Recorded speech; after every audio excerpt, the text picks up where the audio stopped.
Ito guys, oh, para makuha ni Jerry. Saglit. Oh. Kita mo? Puta, sabi siya. Okay guys, sa kasalukuyan si Jerry namumutas ng limango. Napakalaki ng butas.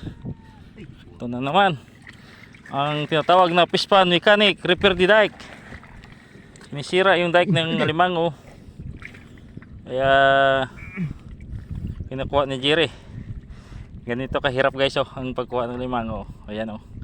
Kita mo yan, buwis buhayan. Ganyan kalupit si Boss Jerry.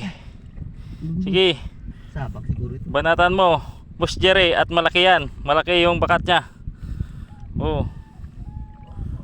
Ayan guys. Hindi kalong yan. Asawa yan. Manahin mo muna yung asawa. Hayaan mo na kagating ka. Maganda nga, maging viral ka. Dunot eh. Iulam natin pag nadurog. Oh. Iulam eh. Uulam natin. Ito guys, oh, para makuha ni Jerry. Saglit. Kita mo? Puta, sabi siya malaki. Akala ko kalong unahin mo. Arya kalong. May isa pa. Nadunot na. Durog na. Wah, natanggal yung sipit. Ito guys yung kalong niya. Kalong. Itong kalong niya, luno. Malambot. Bagong palit ng balat, ng shell. Ito lang, mga M8 lang ito, M7. Itong guhit, 8 guhit lang ito. Oh. Wala na, hindi nakita yan sa kagat. Laki. Isang. Hindi nakita yan sa kasipit.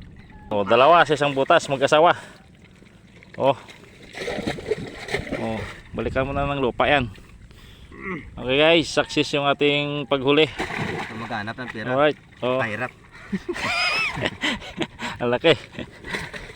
Ganyan kahirap maghuli ng limango guys. Kaya huwag kayong magtaka kung bakit mahal ang limango.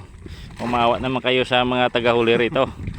Maliban sa baon sa putik, puno ng putik, delikado pa, baka isipit ka o di kaya hindi ka makalabas ng butas, patay kang bata ka. Alright guys, thank you for watching guys. May pang ulam na tayo, may pang bigas pa. Tinta natin ito mamaya. Alright. Baka pwede naman yan isang like para dumami yung ating followers. Pakipollow na lang guys sa aming account.